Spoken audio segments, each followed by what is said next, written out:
So hello guys, welcome to another video. आज की video में डिस्कस करेंगे शोभा लिमिटेड के बारे में। तो ये एक रियल इस्टेट कंपनी है जो कि 1995 में सेटअप हुई थी बेंगलोर में। ठीक है, तो इसका मेन बिजनेस मॉडल के बारे में डिस्कस करें तो ये जो है रेजिडेंशियल प्रोजेक्ट्स लेती है, और जैसे कि विलास, अपार्टमेंट्स, फ्लैट्स, ये सब ये लोग कंस्ट्रक्ट करती है और आगे सेल करती है। मतलब एकदम सीमेंट से लेके डिज़ाइनिंग और सब कुछ यही करती है। मतलब एकदम ज़ीरो से स्टार्ट करती है, स्क्रैच से फ्लैट बनाना, और उसको कंप्लीट करके उसको सेल करती है। तो ये उनका रेजिडेंशियल प्रोजेक्ट है। ये लगभग 80% रेवेन्यू कंट्रीब्यूट करता है इनकी कंपनी को। बाकी 10% जो है वो कमर्शियल प्रोजेक्ट से आता है, और लगभग 8 to 10% आता है कॉन्ट्रैक्ट से। मतलब जो भी कंपनीज है वो इनको कॉन्ट्रैक्ट्स देती है और ये बिल्ड करते हैं और फिर उनको सेल कर देते हैं। तो ये कंपनी का बिज़नेस मॉडल है।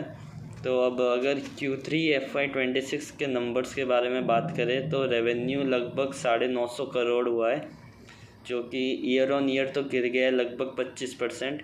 और नेट प्रॉफिट 15 करोड़ हुआ है, और ये भी लगभग 30% ईयर ऑन ईयर गिर गया है।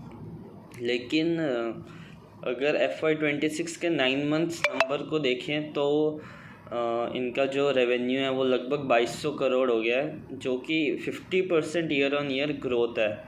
तो पिछले कुछ क्वार्टर्स जो है ना, उनमें इनके नंबर्स बहुत बढ़िया आए हैं। लगभग 30% से ऊपर इनका रेवेन्यू ग्रो हुआ है। लेकिन इस क्वार्टर में इनके नंबर्स इतने बढ़िया नहीं आए हैं। उसके पीछे 2-3 कारण हैं।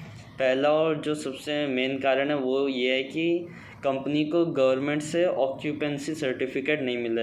ये क्या होता है? ये बेसिकली एक सर्टिफिकेट है, लाइक मतलब फिट फॉर लिविंग कह सकते हो। मतलब फ्लैट बन गया है, बट गवर्नमेंट ने अभी ये इनको स्टैंप नहीं दिया है कि तुम इस फ्लैट में रह सकते हो या नहीं।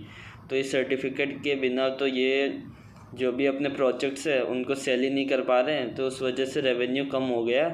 उसके अलावा जो भी कंस्ट्रक्शन इक्विपमेंट्स है ना, वो महंगे हो गए, तो प्रॉफिट भी कम हो गया, और अनसोल्ड इन्वेंट्री भी है अच्छी खासी है। तो उस वजह से रेवेन्यू रिकॉग्नाइज ये लोग नहीं कर पाए।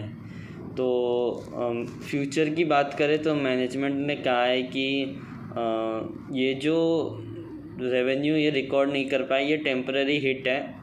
तो जैसे इनको ऑक्यूपेंसी सर्टिफिकेट मिलेगा तो ये रेवेन्यू रिकॉर्ड कर लेंगे।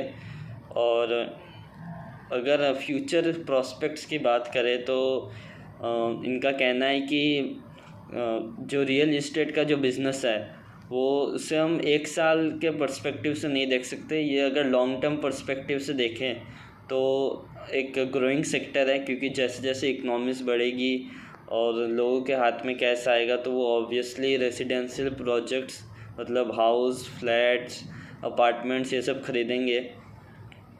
तो वैसे तो हम लोग क्या कर सकते हैं कि कंपनी को फ्यूचर के लिए ट्रैक कर सकते हैं।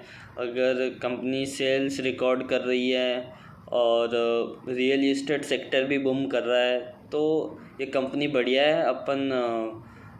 अपन इसको ट्रैक करते रहेंगे और देखेंगे कि क्या अगर फ्यूचर के नंबर्स बढ़िया हैं तो ऑब्वियसली स्टॉक तो पैसा बनाएगा ही। Thank you.